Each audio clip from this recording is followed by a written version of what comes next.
پھر دوستوں آج کی ایک اور روشن صبح میں آئیے خدا کے کلام کی عظیم سچائیوں میں ایک اور ڈبکی لگائیں. اپنے سامنے رکھیں کرنتھس کے مسیحیوں کے نام مقدس پالوس کا پہلا خط، اس کا 7واں باب اور اس کی 29ویں تا 35ویں آیت. ہم صبح کے لیے ہمارا مضمون ہوگا The time is short. کرنتھس کے مسیحیوں کو مقدس پالوس تلقین کر رہا ہے کہ بدلتی ہوئی دنیا میں اب ذرا مختلف طریقے سے ری ایکٹ کرنا سیکھیں.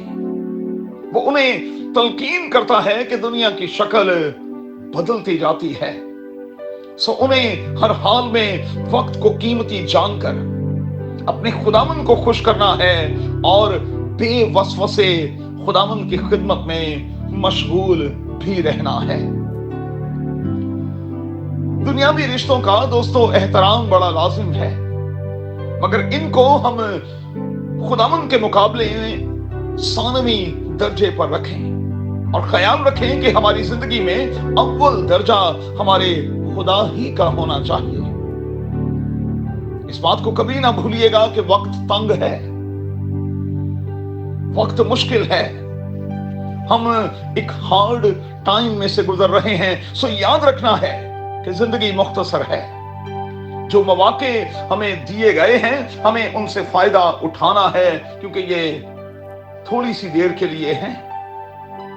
ہمیں ہر حال میں خداوند کو خود کے لیے چننا ہے اور عدالت کے لیے، جواب طلبی کے لیے تیار رہنا ہے اور سوچنا ہے کہ لوکا کی انجیل کے 12ویں باب کے مطابق جو ہم جوڑ رہے ہیں وہ ہمارے بعد کس کا ہوگا.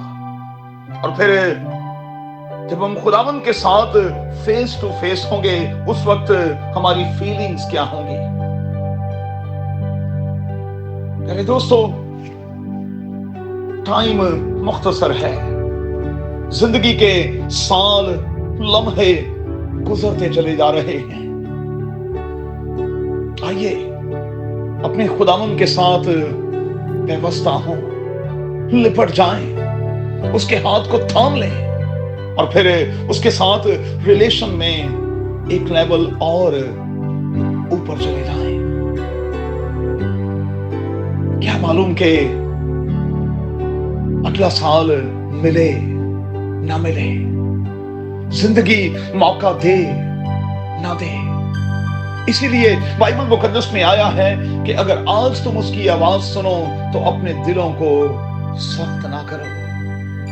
دلی سختی کو چھوڑیں، دلی سختی سے باہر آ جائیں اور خداوند کے ساتھ ایک ہو جائیں، ایک ہو جائیں یسوع کے نام میں. آمین. If you want to see more content like this, make sure to like, share, subscribe, and hit the bell notification so you don't miss any new videos.